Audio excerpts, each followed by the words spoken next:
नमस्कार, स्वागत है आपका माई ज्योतिष में। 18 जुलाई 2021 को रविवार के दिन गुप्त नवरात्रि की समाप्ति हो चुकी है। ऐसे में गुप्त नवरात्रि का ये अंतिम दिन तंत्र साधकों के लिए अत्यंत ही महत्वपूर्ण होता है। इस अंतिम दिन में सामान्य साधक भी देवी की पूजा करके माता का आशीर्वाद प्राप्त कर सकते हैं। दुर्गा पूजा में गुप्त नवरात्रि एक अत्यंत प्रभावशाली समय होता है। ये समय 10 महाविद्याओं शक्तियों के साथ संबंध स्थापित करने एवं आध्यात्मिक यात्रा को आगे बढ़ाने में अत्यंत ही कारगर है। क्योंकि यह समय तंत्र साधना से जुड़ा होता है, इसलिए मुख्य रूप से तांत्रिक कर्म करने वालों के लिए ही इसका महत्वता बताई गई है।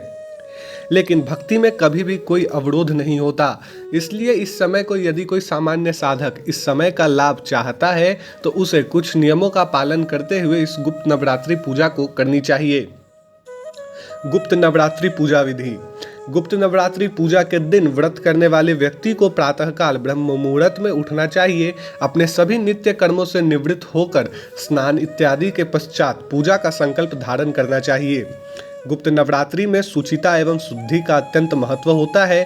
किसी भी प्रकार की अपवित्रता का यहाँ कोई स्थान नहीं है। यदि साधक की शुचिता एवं शुद्धि में किसी प्रकार की कमी होती है तो साधना सफल नहीं हो पाती। देवी की पूजा हेतु स्वच्छ एवं साफ वस्त्र धारण करने चाहिए। जिस स्थान पर पूजा करनी है उस स्थान को भी पवित्र एवं शुद्ध करना अत्यंत आवश्यक होता है। यदि आप किसी कच्चे स्थान पर पूजा स्थल बनाना चाहते हैं तो उसे गंगाजल द्वारा शुद्ध करके अपनी पूजा वहां आरंभ कर सकते हैं। पूजा स्थान पर माता की प्रतिमा अथवा चित्र इत्यादि रखने हेतु चौकी को गंगाजल से शुद्ध करके उस पर लाल वस्त्र को बिछाना चाहिए। उस चौकी पर देवी की प्रतिमा अथवा चित्र इत्यादि को स्थापित करना चाहिए।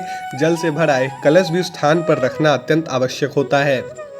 सर्वप्रथम गणेश जी का आवाहन करने के पश्चात शक्ति का आवाहन करना चाहिए। माता को लाल रंग की चुनरी अर्पित करनी चाहिए।